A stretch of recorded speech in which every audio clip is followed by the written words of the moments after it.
As you board, please move across your car to make room for everyone, and kindly offer available seating to those needing special assistance. If you're standing, please hold on to the handrails and stay clear of the doors. They will be closing in a moment. Thank you.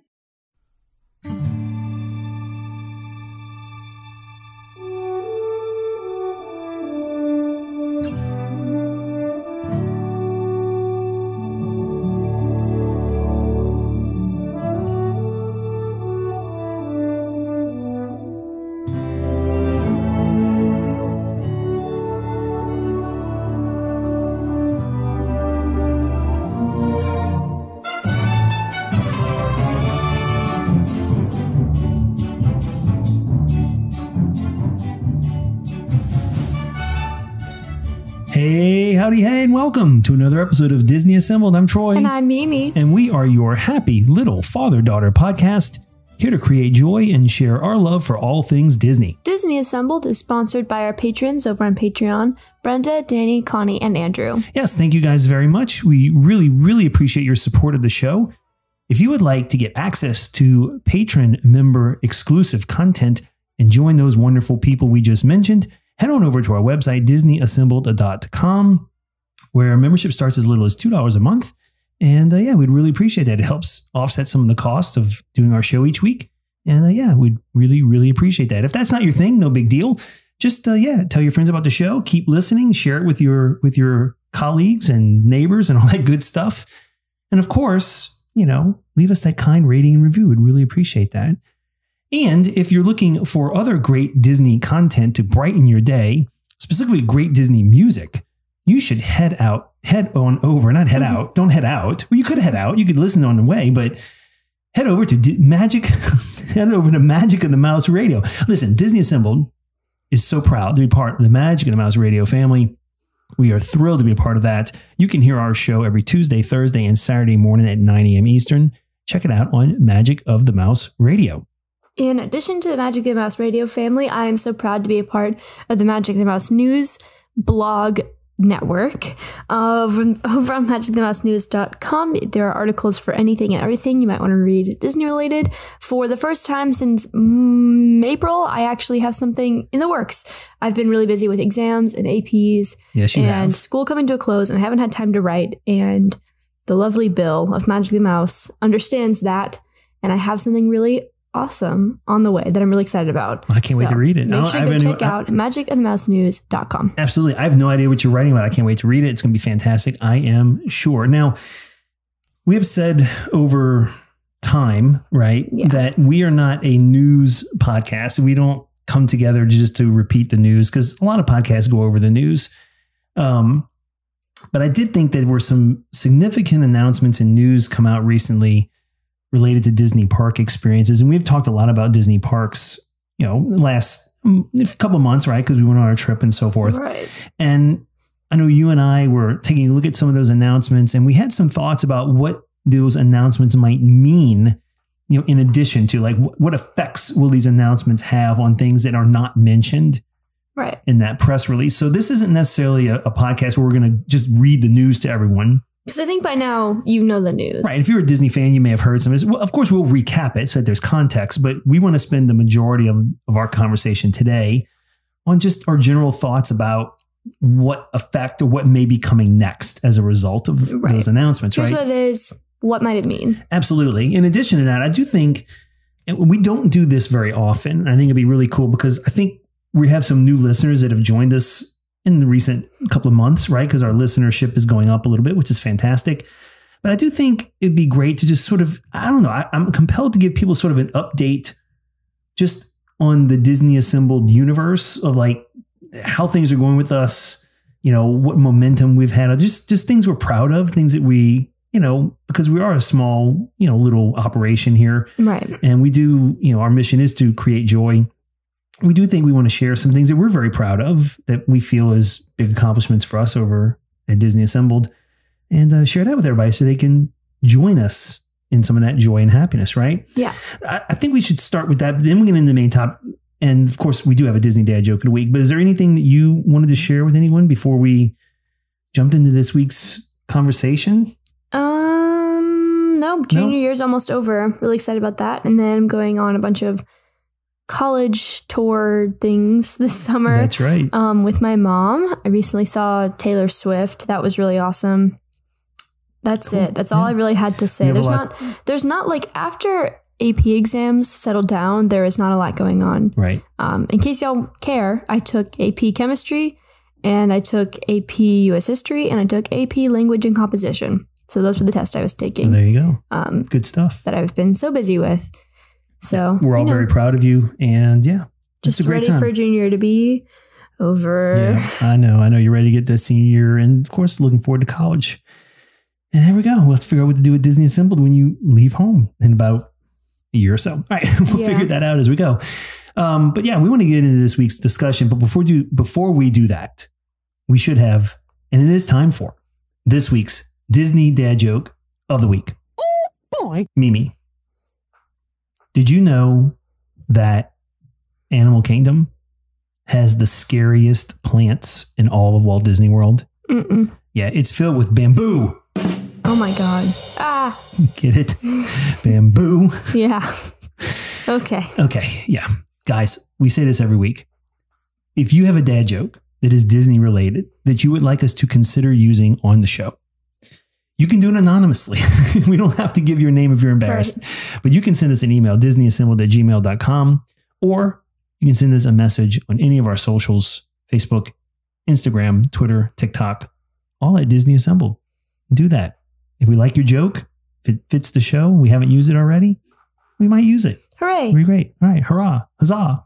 Okay. Huzzah. The Great is back if you watched The Great. You don't watch The Great. It's for adults.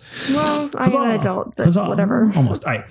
So let's share some things about us that we're proud of. I mean, it's okay once in a while to pat yourself on the back. And I know for a lot of people who are listening, and maybe if you're a content creator and you have your own YouTube channel and your own TikTok channel and social media, some of what we're proud of right now, it may not sound like a big deal to you, but it is a huge deal to us because we do this for the love of doing it. Right. We do this in our spare time.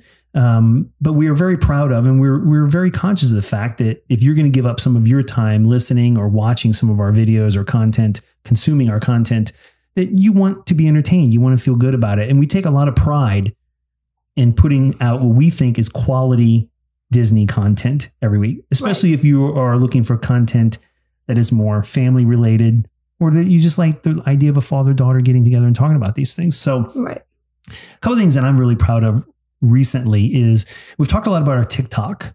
Right. And we were very fortunate to have a couple of TikTok videos get quite a few listens. Like one's up close to 400,000 or views, right? 400,000. But again, for some people who are huge in TikTok, that's not a big deal. To us, it's a huge deal.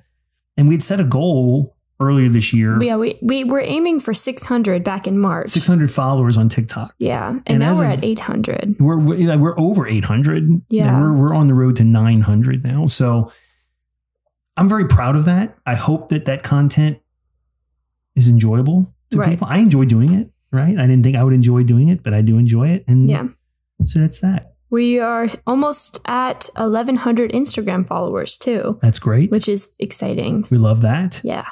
We have a few Twitter. Twitter's not so active. Our Facebook page has some loyal followers, but not many. But that's okay. We like quality over quantity. Right.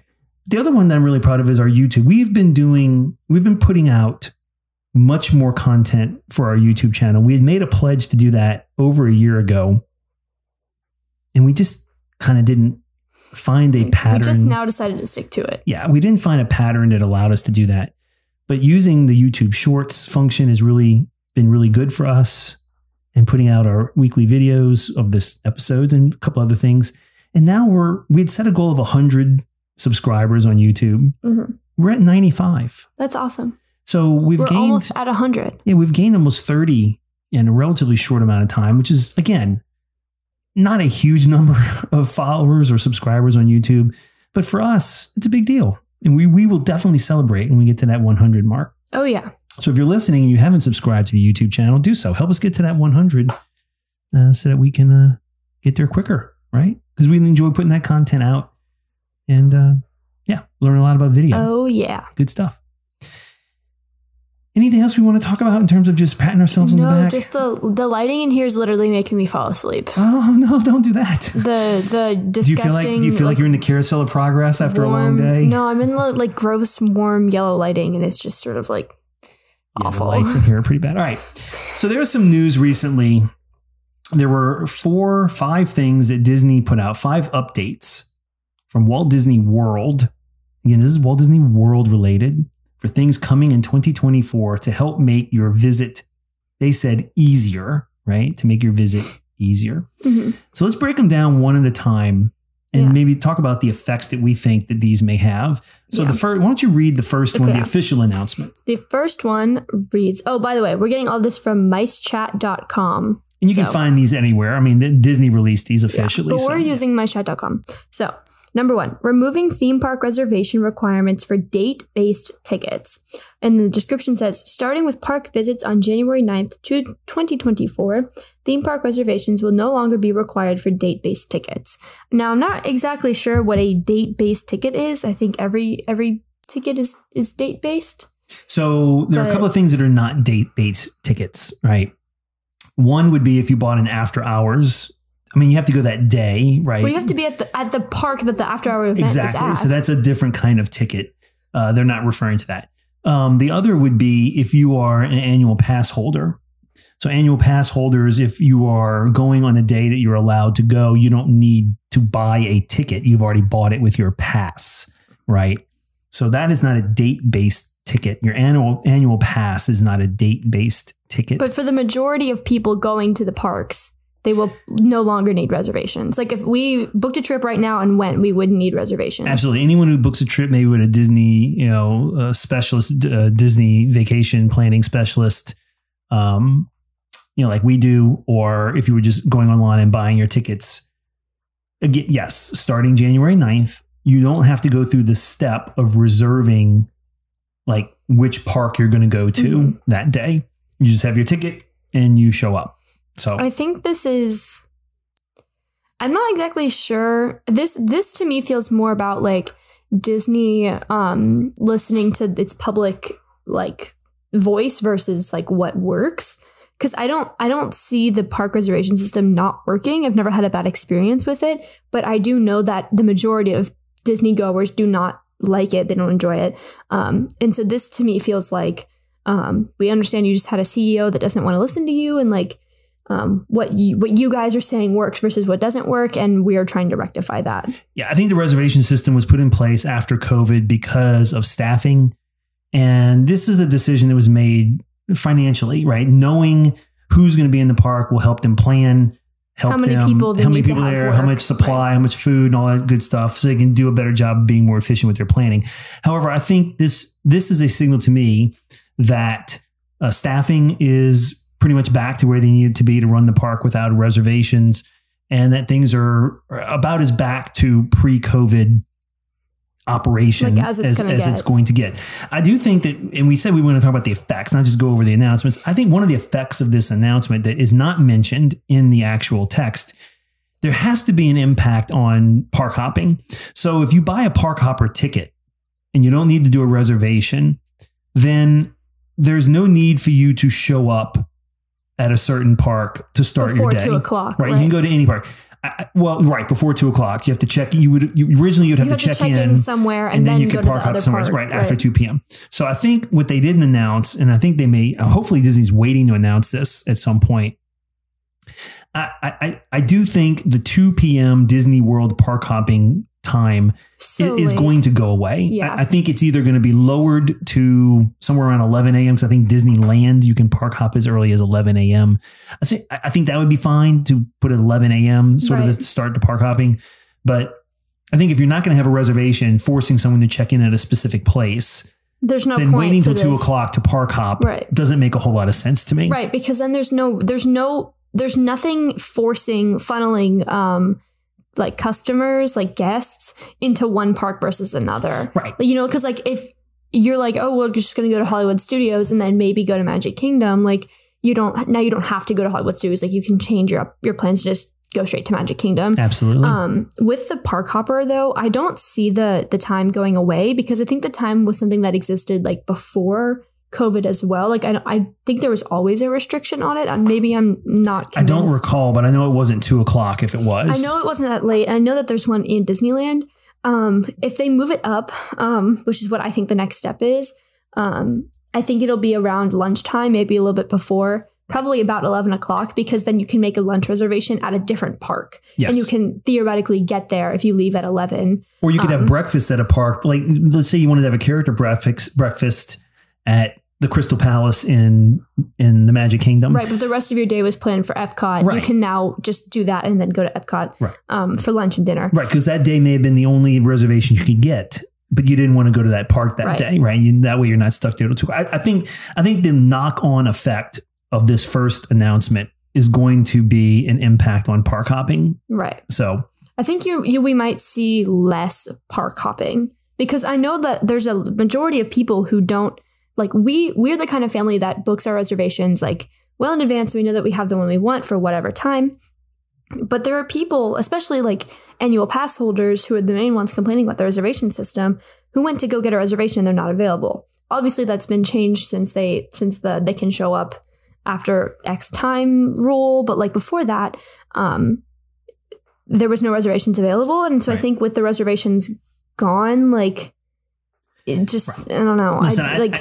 Listen, I think the reservation system didn't really bother me a whole lot, because we're going to plan our trip anyway. Getting rid of it, I think, it doesn't cost them anything, and I think the majority of guests appreciate not having to make a reservation. So, it's one less headache that you have. It's a good thing, but I do think the knock-on effect, the ripple effect of this, is going to be park hopping. Park hopping is going to be affected. All right. Do you want to move on to the second announcement? Yes. All right. Or why don't you read that one? All right. Number 2. Good to go days, or days when annual pass holders and cast members will not need theme park reservation. The description says, while theme park reservations will continue to be required for selected mission types, in 2024, we plan to offer select days on which our annual pass holders and cast members may visit Walt Disney World theme parks without needing a park reservation.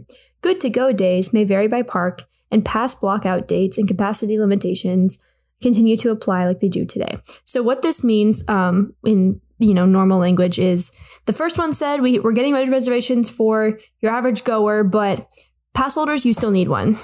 The second one says, however, there will be some days that will not require you to have a reservation, assuming that the limitations are that the maximum capacity is not met for that day. Right. And it's my understanding, let's talk about annual pass holders first, and then we'll talk about cast members.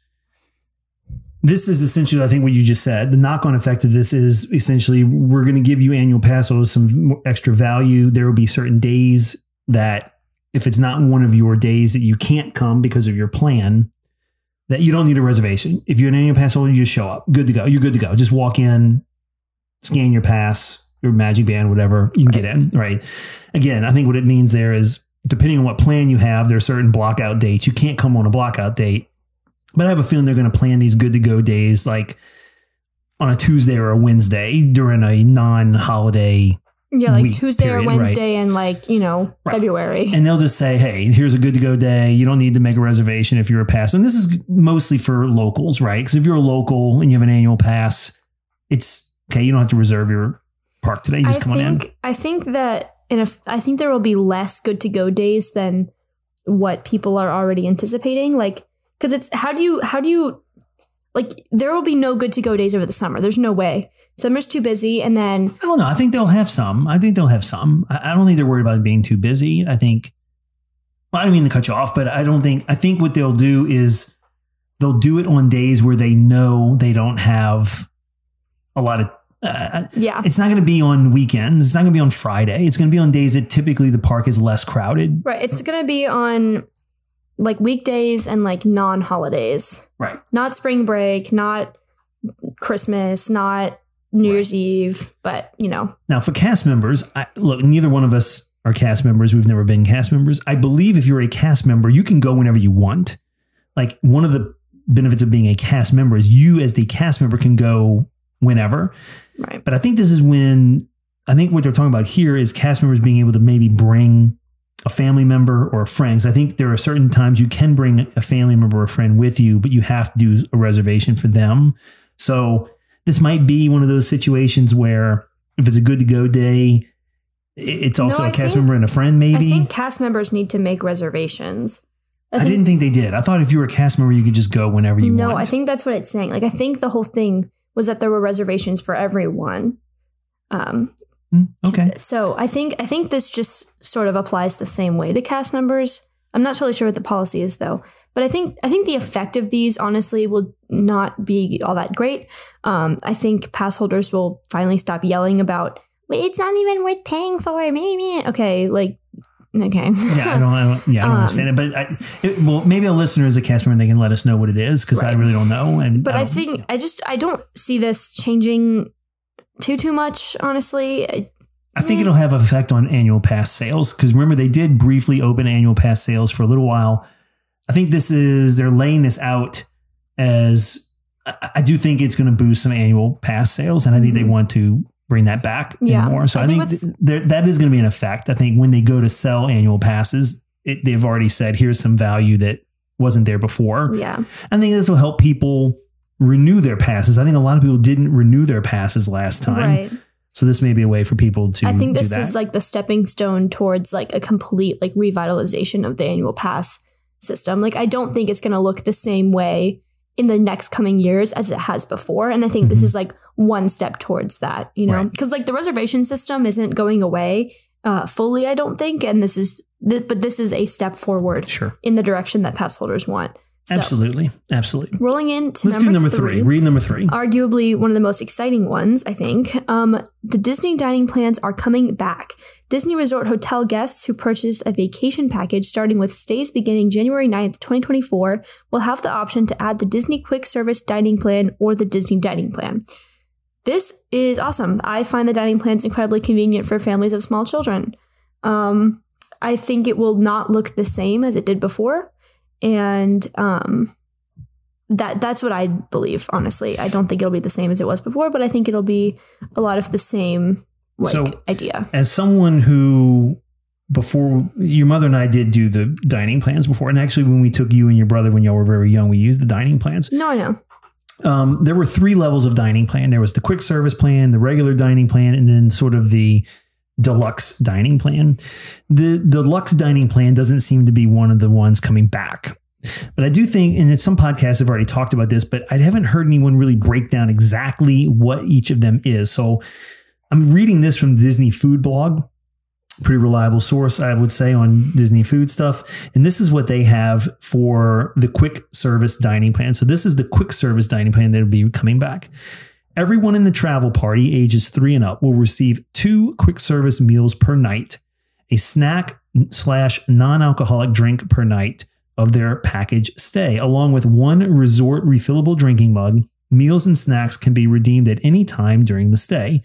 For example, if you book a 4-night package with a Disney quick service dining plan, each guest in your party would receive 8 quick service meals and 4 snacks or non-alcoholic beverages, which can be used at any time during your 4-night stay. So that's the quick service dining plan. And that's actually not bad. I mean, you get 2 quick service meals a day, which could be breakfast or lunch and dinner if you don't eat breakfast. And, you know, you have your drinks, right? You have your drinks per day, or you have the refillable resort mugs. So you get a mug, and if you're in your resort, you can refill it as much as you want and drink as much as you want. Right. Okay. And that would be the quick service plan. The other plan is the standard dining plan. And again, Disney Food Blog describes it this way. Everyone in a travel party will receive a 1 table service meal per night, 1 quick service meal per night, and a snack/non-alcoholic drink per night of their package stay, along with 1 resort refillable drink mug. Meals and snacks can be redeemed at any time during your stay. For example, if you book a 4-night package with the Disney dining plan, each guest in your party would receive 4 table service meals, 4 quick service meals, and 4 snacks or non-alcoholic beverages, which can be used at any time during your 4-night stay. So, for example, I just said that you can get up in the morning, you can get a snack during the day, you can skip breakfast, you have a quick service meal and a table service meal for each day. So, here's the thing about the dining plan. It's not really cheaper. You're just paying in advance. Right. And it's sort of the need to keep track of money and pay for meals while you're there is not. It's not. That stress is gone. Now, I will say this, and I did hear this on another podcast, so I will mention this here too. It doesn't pay your tip. You need to tip the cast members if you are doing a table service restaurant. No, yeah. So don't forget to tip the cast members because they are working for cheap wages and hoping to get tipped. But not the cast members in the street. They cannot take tips. Only the waitresses and the people who work like table services. Right. So those people can if it's a tippable, if you get a ticket and it's tippable, tip on it. Right. So those are the two plans coming back. The deluxe dining plan is not coming back. And I believe the deluxe dining plan, if I remember correctly, is very similar to the dining plan. Was it 2 table service? Well, but I think it was 2 quick service meals and a snack and a table service per day. Okay. So it's a lot of food, right? And part of the challenge is some people don't want a table service meal every day. Mm-hmm. We typically do because we like to get off our feet and sit down and relax for a little while. We like to have that time. But I think the dining plan represents a step towards old, like pre-pandemic Disney World. I think this is sort of hitting on that. It's becoming very expensive. So let's find a way to make it seem like it's less expensive, because like, even though it's probably not that much cheaper. When you add it all up, it feels cheaper when you're spending it all at once versus spending it throughout the trip. Right. I think it kind of depends on how much your family eats and the ages of your children and where you're going to stay. Like when we did our stay at the Polynesian last time and we had access to the club room with all the food, it would not have made sense for us to buy a dining plan. No. Now, we probably could have used one. It wouldn't have gone to waste, but we really may not have needed it that much. And we ended up not eating at quick service all that much. And also just like what qualifies as a snack versus a quick service gets very convoluted because of how difficult the restrictions are. But I think this is I think this represents like a step towards, bringing back old COVID and post or pre-COVID versus like changing it for like the new world, if that makes sense. Yeah, I think so the ripple effect, what is the ripple effect of this? I think the ripple effect it's another sign, like you said, that things are back. Staffing is back. Food availability is back. Food prep is available. I mean, you can't do a dining plan and promise people these meals if you can't deliver on them, right? Mm-hmm. So I think this also will fill table meals more. Although like the one in the past, like the restaurants that we've wanted to eat at have been full. That's because we wanted the high ticket ones. The ones that were not as sought after had tons of open tables. And from what I remember, like before COVID, like you couldn't get a table reservation anywhere. There was no walk up. That wasn't a thing. And I think that this is a way to like sort of fill those seats. I think most people are going to go, they may have avoided table restaurants. I think I agree. I think part of the knock-on effect is that there will be maybe higher demand and more reservations for those table service restaurants. Yeah. And I'm assuming, you can do those reservations in advance like you can now. So I think the knock-on effect is going to be they're going to fill more tables. I think Disney's just going to make more money too, because you may buy all this food in advance. If you don't use it all, you've spent money on something you didn't use. So I think one of the ripple effects is this is going to be a revenue source for Disney. For sure. Certainly. Okay. All right. Number 4.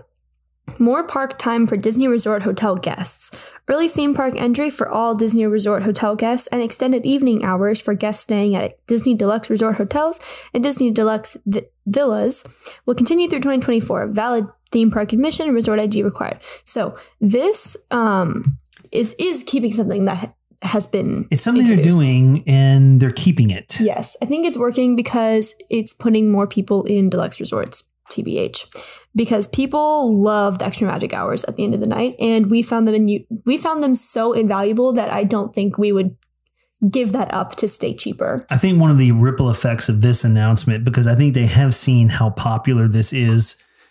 I mean, anyone staying on property can go for early hours, but the extended hours for deluxe resorts, and we did that last time we went, it's a nice perk.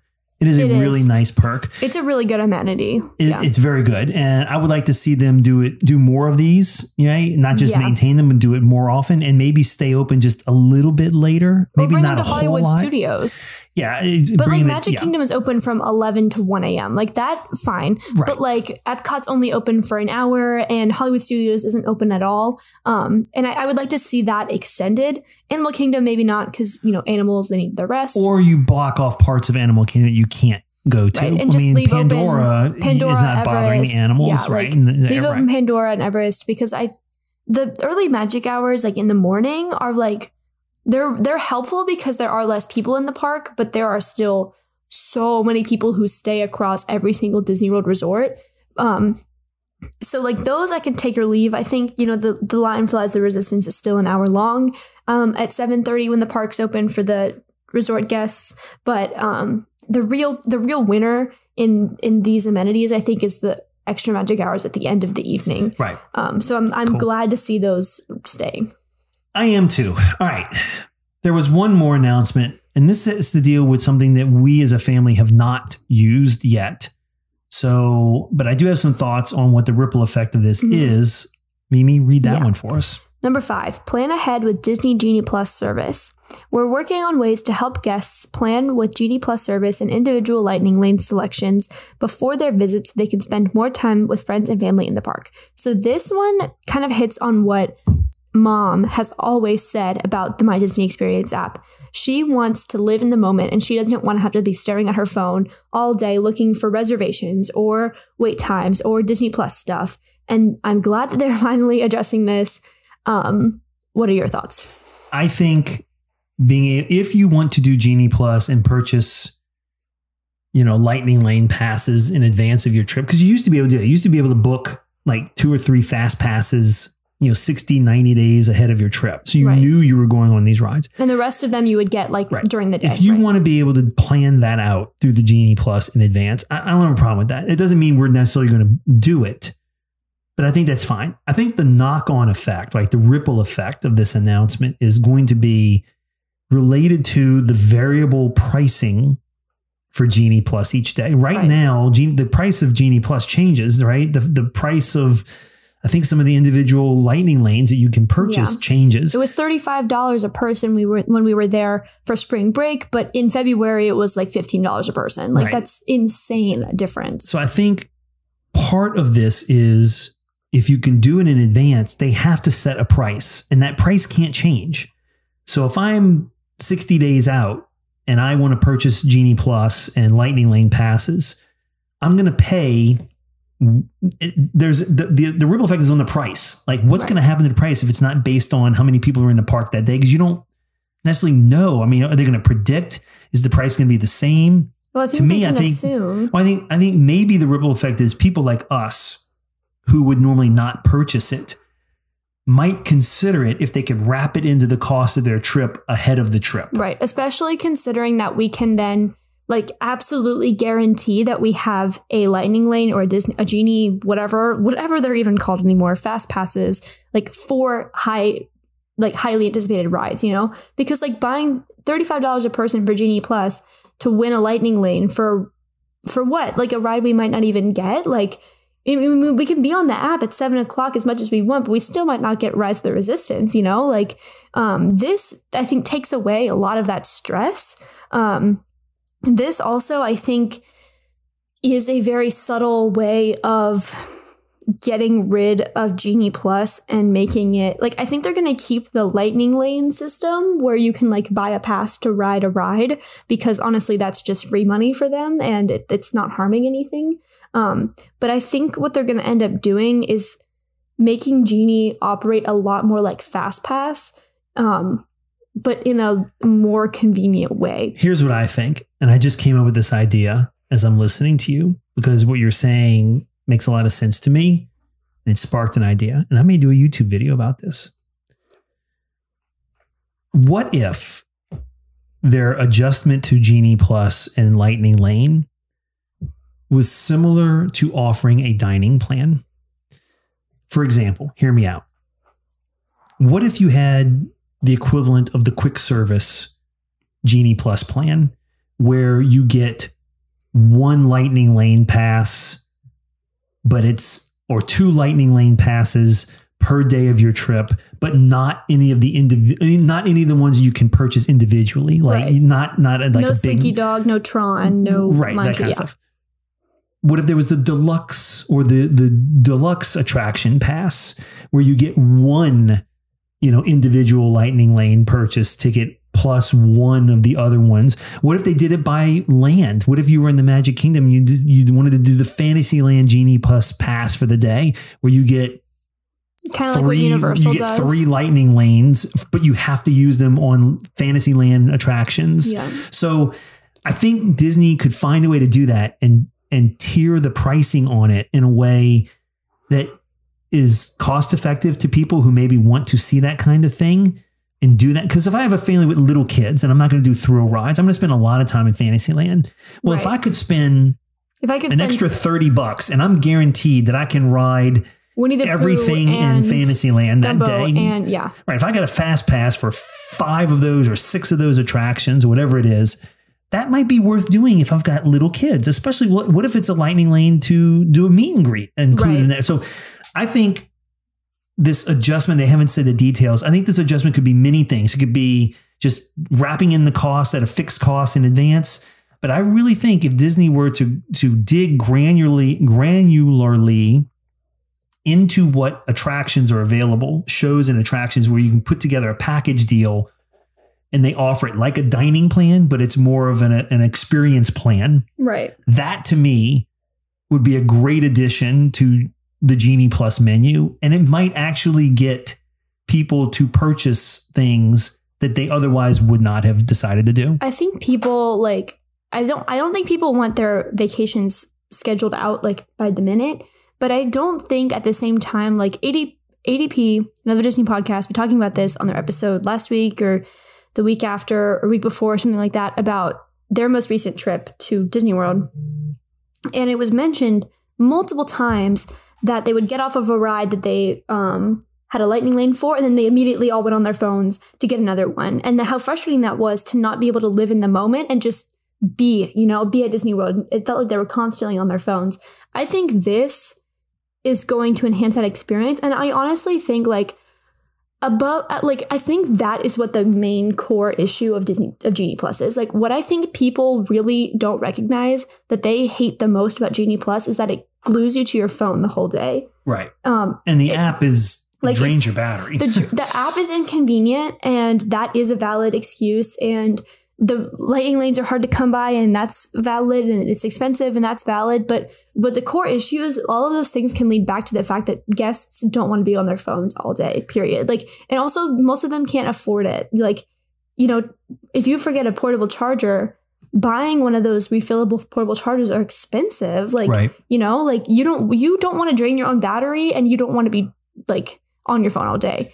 And I think this is a step towards combating that and making Genie Plus generally more accessible. But without losing money, because the fact of the matter is it's just free money for them. Genie Plus brings in millions and millions and millions of new revenue to the park. They're not going to get rid of that. No. But I think enhancing how it's used, making it more user-friendly, and maybe my idea makes it more complicated, but I do think I think it becomes too convoluted if you have too many tiers, but having tiers to it, I think could make it more organized, which is what I think people are looking for. I just think that if you find a way to capture some additional revenue from people, I do think an attractions or an experience package that is part of a Disney or a Genie Plus option, similar to dining plan options, is a good way to enhance the Genie Plus thing. So that's just a thought. Disney, if you're listening, if you like my idea, I'm my idea cannot be sold, but it can be rented. So feel free to rent my idea.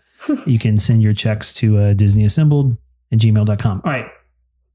Those were the 5 announcements. Right. We like I said, we're not really a news show, but I thought I had some really big ripple effect things that I wanted to talk about. And I think I knew you did too. And so instead of just doing a game or something we do that's a normal show, we've tried something a little different this week. Yeah. And we hope you guys liked it. Yeah. I think it's important to talk about these things because they're going to impact us at Disney World. And you and I are getting more sophisticated in our understanding of these things. So it's okay for us to talk about that. Business. All right. Woo. Good. High five. Woo.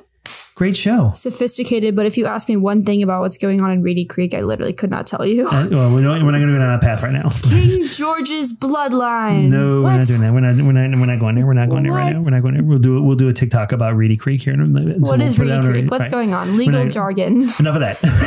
Enough of that. All right, Mimi.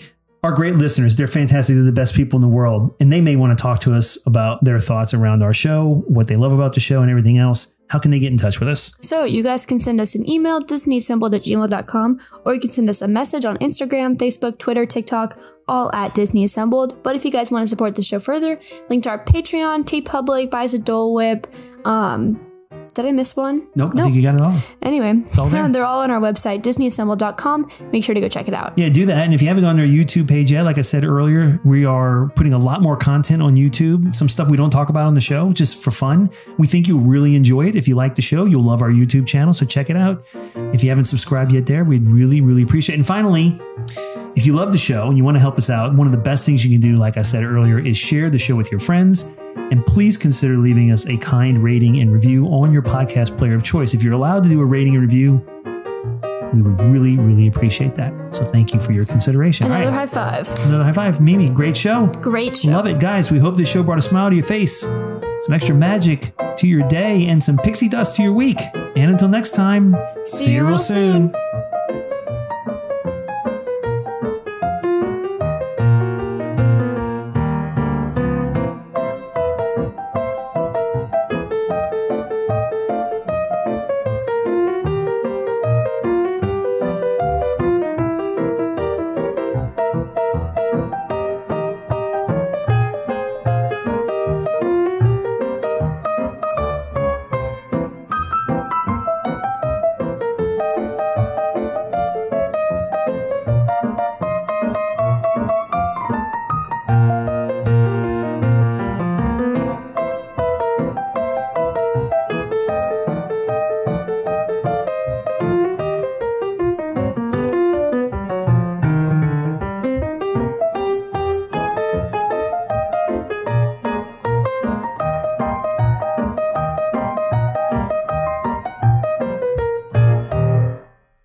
Ladies and gentlemen, please collect your belongings, watch your head and step, and take small children by the hand.